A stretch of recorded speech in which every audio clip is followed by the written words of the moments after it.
स्वामी विवेकानंद की ये कहानी आपने ज़रूर सुनी होगी ना, कि एक बार वो स्ट्रीट लैम्प के सामने बैठ के पढ़ाई कर रहे थे। सामने से पूरी बारात चली गई, लेकिन उन्हें थोड़ा सा भी इस बात का एहसास नहीं हुआ। जब एक इंसान ने उनसे पूछा कि आपके सामने इतना शोर हो रहा है और आप पढ़ रहे हैं, कैसे? उन्हें बोला, मुझे तो पता ही नहीं कि मेरे सामने इतना शोर हो रहा है। पता है, जब आपका दिमाग किसी काम में बिल्कुल एकटक जुड़ जाता है ना, जब आप किसी काम में बिल्कुल खो जाते हो, एक्चुअली फिर आपको कोई फर्क नहीं पड़ता कि आपके माहौल में क्या हो रहा है। आपने कभी उस बगुले को देखा है जो नदी किनारे बैठ के एक टक नदी में देखता रहता है? कंसंट्रेशन इतनी हैवी होती है कि एक बार चोंच अंदर डुबाता है और मछली को पकड़ के बाहर आता है, लेकिन उस एक सेकंड के लिए लगभग शायद वो मिनटों या घंटों से वहां पे कंसंट्रेट कर रहा होता है। पता है, आपको यकीन नहीं हुआ, लेकिन जो इंसान सच में शांत है ना, वो परमात्मा के साथ साथ अपने सपने से भी जुड़ा हुआ है। उसे पता है कि सफलता में आपके पीस ऑफ माइंड का कितना बड़ा रोल होता है।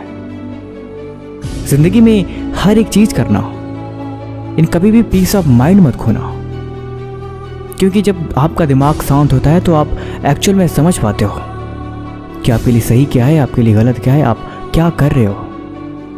आप देखोगे कि पानी जब शांत होता है तो आप उसमें अपना चेहरा बिल्कुल क्लियरली देख पाते हो। हिलते हुए पानी में अक्सर आपकी धुंधली तस्वीर बनती है। आपका दिमाग ऐसा ही है। अभी आप एज यहीं शायद 15 से 25 के बीच में होगी। ये एज बहुत इंपॉर्टेंट होती है लाइफ के लिए। आप इस एज के फेज में बहुत सारी चीज़ें सीखते हैं और ये एज सीखने की ही उम्र होती है। इन 25 साल में आप जो कुछ भी सीखते हैं, ये आपकी पूरी लाइफ यूज़ करना होता है। जो आपने सीख लिया, जो आपने जान लिया, जो आपने समझ लिया, उसे इस्तेमाल करना होता है। इसीलिए बेहतर ये है कि आप खुद पे ध्यान दें।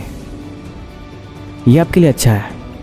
पता है, इस 25 सालों में अगर आपने 25 महीने भी खुद पे इन्वेस्टमेंट करी होगी ना, तो आपके आगे के 50 साल सिक्योर हो जाएंगे और आप अपनी ज़िंदगी को बहुत ही सक्सेसफुल लाइफ की तरह जी पाओगे। हर दिन कुछ नया सीखो, हर दिन कुछ नया जानो। ये ज़रूरी नहीं कि अगर आपका पढ़ाई में मन नहीं लगता या फिर आप क्लास के लास्ट वाली सीट पे बैठते हो, इस बात से कोई फ़र्क नहीं पड़ता। APJ अब्दुल कलाम ने एक बार कहा था कि अक्सर सबसे तेज़ दिमाग क्लास के पिछली बेंच पे बैठे हुए लड़के का ही होता है। ये बात हमें कभी मना नहीं करनी चाहिए। इस बात से कोई फ़र्क नहीं पड़ता कि आप कितने तेज हो या फिर आप कितने बेवकूफ़ हो। आपका दिमाग अभी कैसा सोचता है, आप अभी लाइफ में कामयाब हो या नहीं हो, इस बात से कोई फ़र्क नहीं पड़ता। लेकिन अगर आप अपने दिमाग को शार्प करोगे, अगर आप हर चीज़ पे काम करोगे, तो आप जीत जाओगे। ये बात भी आपको नहीं भूलनी चाहिए। देखो, लाइफ में आप अपने आप को जैसा बनाओगे वैसा आप बनोगे। ऐसा कुछ नहीं होता लाइफ में कि आप कोशिश करते रहो आपको कुछ न मिले। अगर आप फेल भी होगे तो आपको बहुत सारी चीज़ें मिलेगी। आप लाइफ के एक्सपीरियंसेस सीखोगे। आप समझोगे कि आपने गलती करी है, दोबारा से गलती नहीं करनी। सच को देखो, हकीकत को जानो।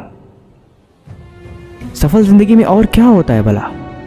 एक ऐसा इंसान जिसने अपनी लाइफ में कुछ अचीव किया हो, उसके सामने कोई और ऑप्शन ना हो, वो हमेशा अपने सपने के लिए पागल रहता हो, वो अपने लाइफ में उस मुकाम पे पहुंचा हो जहां पे उसे किसी की जरूरत नहीं है, किसी की मदद के लिए। वो अपने पैरों पे स्टैंड है। कम से कम पैरों पे अपने स्टैंड जिस दिन हो जाओगे, उस दिन यह बात आपको रियलाइजेशन होगी कि सच में एक्चुअल में जिन चीज़ों की आपने बहुत ज़्यादा वैल्यू दी थी, उनका कोई ख़ास मतलब ही नहीं था। मतलब था तो बस उन्हीं चीज़ों का जिस पे आपने खुद पे लगा दिया। आपके दिमाग में कौन सी इन्फॉर्मेशन भरी है, किस बारे में है, यही ज़रूरी है आपके लिए। इसीलिए अगर खुद को कामयाब बनाने को छोड़ के, अगर खुद को सही रास्ते पे ले जाने को छोड़ के, जो कुछ भी आपको इम्पोर्टेंट लग रहा है वो एक्चुअल में इम्पोर्टेंट है ही नहीं। ये बात अभी नहीं, आपको 20-25 साल बाद रियलाइज़ होगी। इसीलिए हर बार की तरह इस बार भी मैं यही कहूँगा, आज से कल है, कल से आपकी दुनिया। आज जो आप करोगे कल आपको मिलेगा। इसीलिए बेहतर नहीं है, जस्ट प्रिपेयर योरसेल्फ।